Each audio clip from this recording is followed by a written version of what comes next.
Hello everyone, my self अमन राज। जैसा कि आपको पता है, गेट 2023 का रिजल्ट जस्ट आया हुआ है बच्चों। तो आज हमारे साथ हैं गेट 2023 के टॉपर सर्वेश कुमार।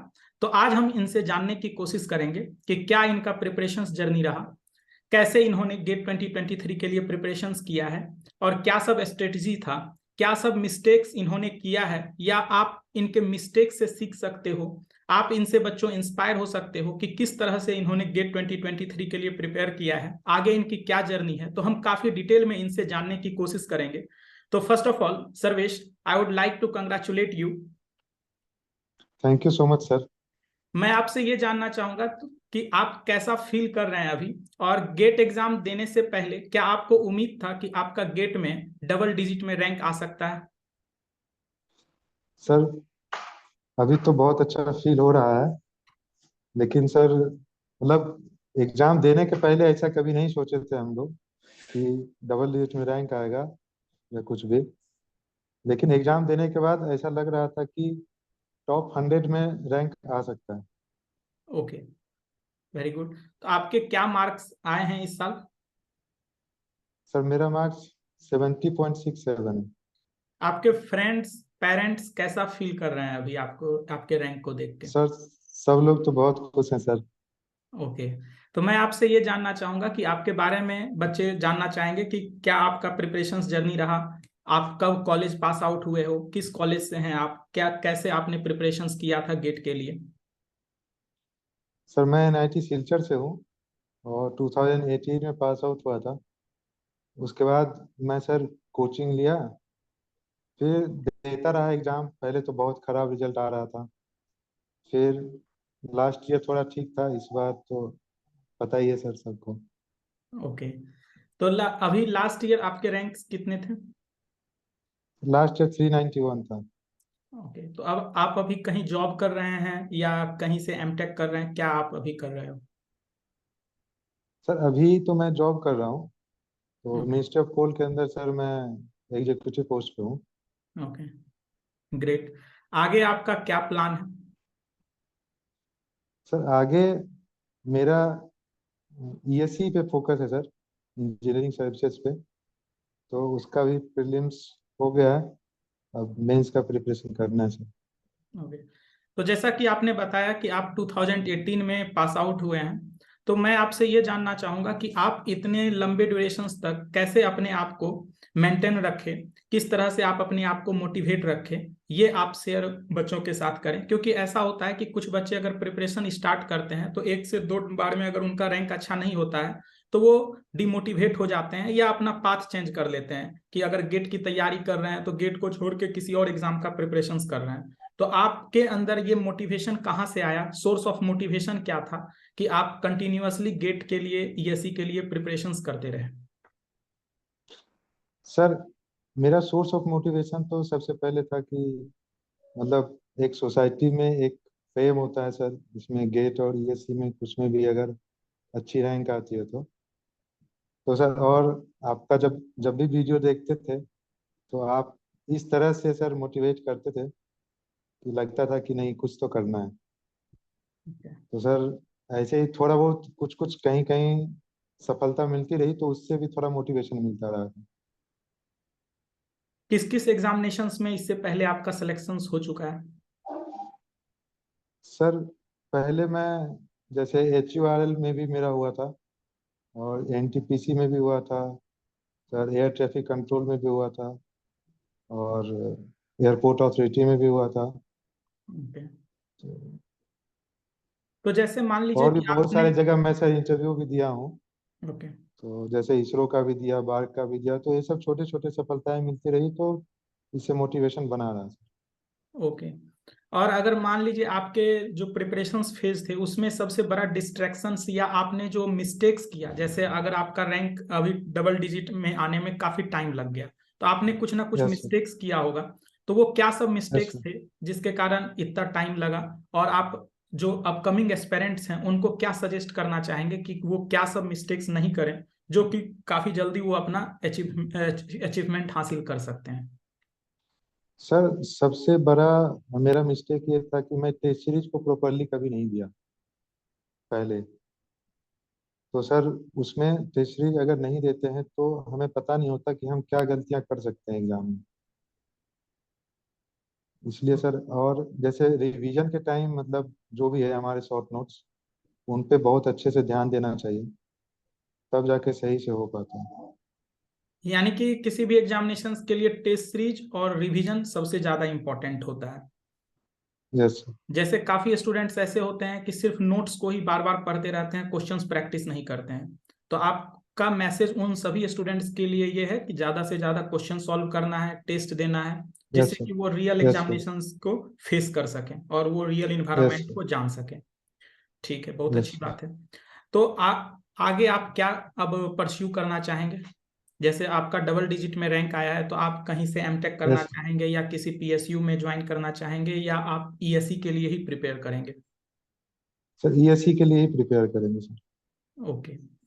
आपका ब्रांच इलेक्ट्रॉनिक्स एंड कम्युनिकेशन है, तो स्पेशली आप यस इलेक्ट्रॉनिक्स एंड कम्युनिकेशंस के जो स्टूडेंट हैं उसको आप क्या सजेशंस प्रोवाइड करना चाहेंगे कि किस तरह से वो गेट 2024 के लिए प्रिपेयर करें या किसी और भी एग्जामिनेशंस के लिए प्रिपेयर कर रहे हैं? तो आपके पास तो काफ़ी ज़्यादा एक्सपीरियंस है डिफरेंट डिफरेंट एग्जामिनेशंस पीएसयू का। तो आप उन्हें क्या सजेशन देना चाहेंगे कि किस तरीके से वो प्रिपरेशंस करें कि उनको जल्दी से जल्दी सिलेक्शन मिल सके? सर, किसी भी एग्जाम में सिलेक्शन के लिए ये जरूरी नहीं होता कि हमको सब कुछ आता हो। ओके। बस सेलेक्टिव स्टडी जो है वो मेन मोटो होना चाहिए स्टूडेंट्स को। जब भी हम एग्जाम देने जाते हैं तो हमें लगता है कि हमें ये चीज आता है, इस क्वेश्चन को तो करना ही है, और उस चक्कर में फंस के रह जाते हैं और कुछ नहीं हो पाता है। तो फर्स्ट ऑफ ऑल जब भी हम एग्जाम देने जाते हैं तो पहले हमें उन क्वेश्चंस का सिलेक्शन करना है जो मुझे अच्छे से आता है और जो मैं विद इन 1 मिनट कर सकता हूँ। ग्रेट। तो उससे क्या होता है, आपका स्कोर बनेगा। और आपको स्कोर से मतलब है, ये नहीं कोई पूछेगा कि मतलब आपने कौन कौन से क्वेश्चंस किए थे। Okay, very good. यानी कि अगर एक चीज और भी होता है कि बच्चे एक साथ मल्टीपल एग्जामिनेशंस को टारगेट करते हैं, तो आपके माइंड में सिर्फ यस। गेट एंड ईएससी ही था या आप और भी किसी एग्जाम को टारगेट कर रहे थे प्रिपरेशंस के साथ साथ? जैसे कि नन टेक्निकल के अलावा किसी नन टेक एग्जामिनेशंस के लिए भी आप प्रिपेयर कर रहे थे या फुल्ली फोकस्ड गेट ईएससी के लिए ही थे? सर, फुल्ली फोकस्ड गेट और ईएससी के लिए ही था मैं। लेकिन जो भी एग्जाम, जैसे नॉन टेक्निकल तो ऐसा कोई एग्जाम नहीं दिया मैं, लेकिन साइड बाय साइड जैसे जो भी एग्जाम आते रहे, इसरो, बार्क, ये सब, तो इसमें तो टेक्निकल चीजें ही पूछी जाती है। उसके लिए प्रॉपर फोकस होकर स्टडी नहीं किया। लेकिन मतलब गेट और ईएससी का सिलेबस जो कवर कर ले लोग, तो उससे थोड़ा बहुत ही बाहर जाते हैं बाकी एग्जाम में, बाकी लेकिन हो जाता है सर। ओके। तो इससे पहले जो आपका गेट का रैंक था वो कितने कितने रैंक्स आपके आए हुए हैं? जैसे आपने 2018 से लेकर 2023 तक अपीयर किया होगा, तो ये आप बता सकते हैं, क्योंकि हो सकता है स्टूडेंट्स को एक सोर्स ऑफ मोटिवेशन मिले। क्योंकि काफी बच्चे ये यस सर। सोचते हैं कि उनका अगर 2000 रैंक है तो वो कभी आ ही नहीं सकता है डबल डिजिट में। इससे भी बच्चे डिमोटिवेट होते हैं। तो आप अगर ये चीजों को बताएंगे तो हो सकता है ये source of motivation rest other students के लिए हो। सर, जब मैं कॉलेज में था तो जैसे इलेक्ट्रॉनिक्स वाले स्टूडेंट ज़्यादा रिलेट कर पाएंगे कि उस समय मुझे ये भी पता नहीं था कि केवीएल कैसे लगाते हैं, केसीएल कैसे लगाते हैं, पावर एब्जॉर्बिंग कब हो जाता है, कुछ पता नहीं चल रहा था कब डिलीवरिंग पावर होता है। तो उस टाइम मैं बस एप्टीट्यूड के बेस पे जो है सो मतलब मेरा आया था 4000 रैंक। तो 4000 रैंक तो कोई मायने नहीं रखता। Yes, yes. फिर जब मैं 5-6 महीने प्रिपरेशन किया, तब फिर मेरा आया 925 रैंक। फिर उसके नेक्स्ट ईयर सर रैंक खराब हो गई मेरी।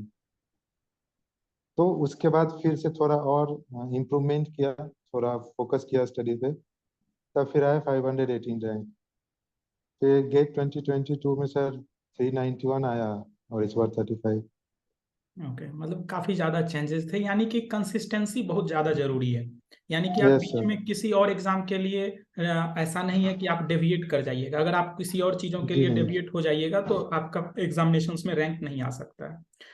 एक यस स्टूडेंट्स सर। के मन में ये भी डाउट रहता है कि क्या गेट प्रिपरेशंस के लिए कोचिंग जरूरी है या कोई बच्चा सेल्फ स्टडी से भी अच्छा रैंक ला सकता है? यानी कि आपने कोचिंग भी किया था, फर्स्ट अटेम्प्ट आपने सेल्फ स्टडी से दिया, उसके बाद आपने, मुझे यस सर। ऐसा लगता है कि कोचिंग तो नहीं किया है, आप उसके बाद सेल्फ स्टडी ही करते रहे।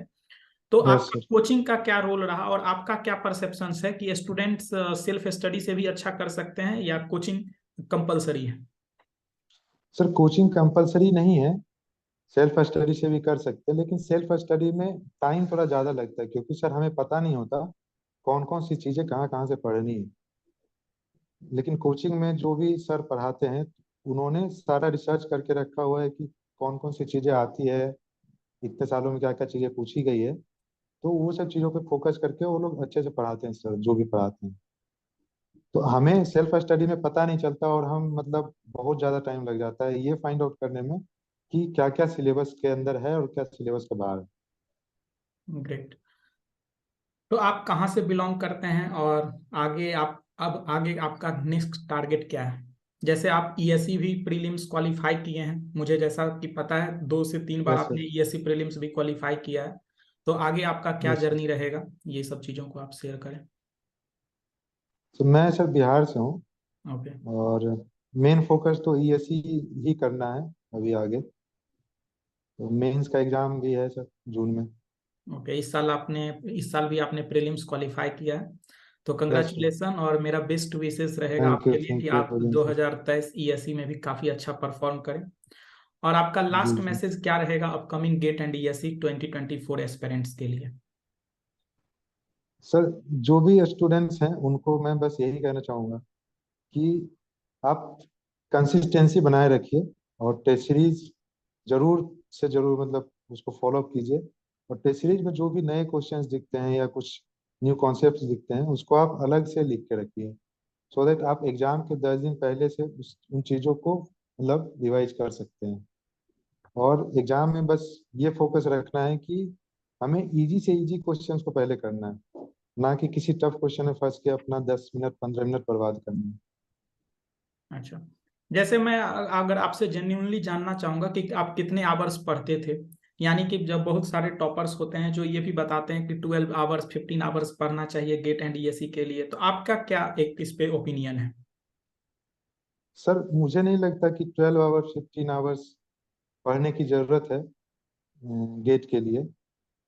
मतलब 5-6 घंटे अगर रेगुलरली पढ़ाई किया जाए, और जो स्ट्रेटजीज मैं पहले बता चुका हूँ उन स्ट्रेटजीज को फॉलो किया जाए, तो एक अच्छी रैंक जरूर आ सकती है।